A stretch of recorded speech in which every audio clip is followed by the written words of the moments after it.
ఆయనను ఆరాధించువారు ఆత్మతోనూ సత్యముతోనూ ఆరాధించవలెనను. యోహాను 4:24. దేవుడు ఆత్మయ్యున్నందున ఆరాధనలకు యోగ్యుడు, స్తుతింపదగినవాడు, పూజార్హుడు, స్తోత్రార్హుడు, సమీపించరాని తేజస్సులో వసించువాడు. ఆయన పరిశుద్ధుడు, ఆకాశ మహాకాశములు పట్టజాలని దేవుడు, మొదటివాడు కడపటివాడు, ఉన్నవాడు అనువాడు, మహోన్నతుడైనప్పటికీ మానవ స్వరూపము దాల్చి 2000 సంవత్సరముల క్రితమే ఈ లోకమునకు వచ్చాడు. మానవాళికి రక్షణ, సమాధానము, నిత్యజీవ మార్గమును అనుగ్రహించాడు.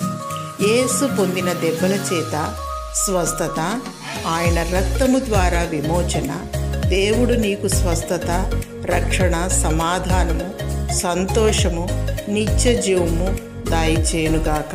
ఆమేన్.